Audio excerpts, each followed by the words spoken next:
நேற்று நம்ம பங்காளியோட ஃபேன்ஸுக்கு ரொம்ப சோகமான நாள். IPL match number 3 2026 Rajasthan versus CSK கவுஹாத்தியில் நடந்துச்சு. டாஸ் ஜெயிச்சதுக்கப்புறம் ராஜஸ்தான் ஜெயிச்சவே தெரியும் பாதி மேட்ச் ராஜஸ்தான் கிட்ட தான்ட்டு, ஏன்னா ஆல்ரெடி ரெயினில் இருந்தது. சரின்னு சொல்லிட்டு அப்படி இப்படின்ட்டு சிஎஸ்கே பல இன்ஜுரிஸ்களை கடந்து பேட்டிங் ஃபஸ்ட்டு ஸ்டார்ட் பண்ணும்போது ஓப்பனிங்கே ஜோஃப்ரா ஆர்ச்சரோட ஸ்ஃபேரி ஸ்பெல் பயங்கரமாக இருந்தது. ஜோஃப்ரா ஆர்ச்சரும் நாண்டல் பர்கரும்.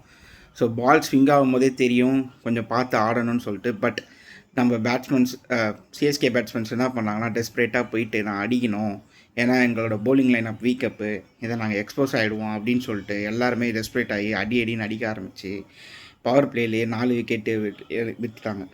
ஸோ அதுக்கப்புறமா ஒரு கார்த்திக் சர்மா சர்ஃபர் கொஞ்சம் ஸ்டெடி பார்ட்னர்ஷிப் மாதிரி போச்சு. பட் அதுக்கப்புறம் அதுவும் வேலைக்கு ஆகல. ஜடேஜா, ரவி பிஷ்ணா எல்லாருமே, குருகேஷ் எல்லாருமே வந்துட்டு கடன்னு விக்கெட் எடுத்துகிட்டு சிஎஸ்கே 84 for 7-8 அப்படின்ட்டு ஒரு 100 கூட தொடுமா அப்படின்ற நிலைமையில் இருக்கும்போது ஓவர்டன் வந்து ஒரு கட்டையை போட்டு கொஞ்சம் ஆடி டீசெண்டாக ஒரு 128 ரன் கொண்டு வந்தார்.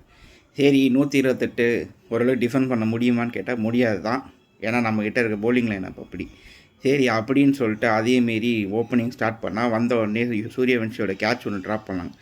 அதுக்கப்புறம் அந்த பையன் அடி மலன்னு அடித்து வெளுத்து வாங்கி 15 பாலில் 50 போட்டுறான்.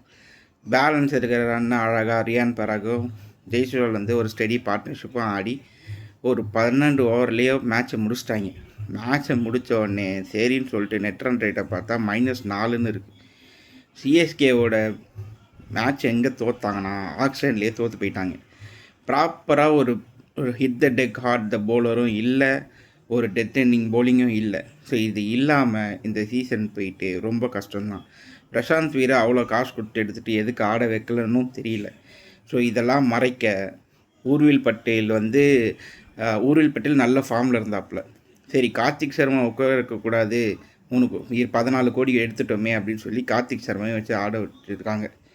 ஸோ போக இதுக்கு மேலே தான் என்ன சேஞ்சஸ் ஆகுன்றது அப்கமிங் மேட்சஸ்லாம் தெரியும். ஃபஸ்ட் மேட்ச்சே நம்ம சொல்ல முடியாது. இதுதான் என்னோட கருத்து. So for more IPL updates kindly please follow the Panda wonders page. Like பண்ணுங்கள், ஷேர் பண்ணுங்கள், கமெண்ட் பண்ணுங்கள், மறக்காமல் சப்ஸ்கிரைப் பண்ணுங்கள். See you on another video. Start up. Bye.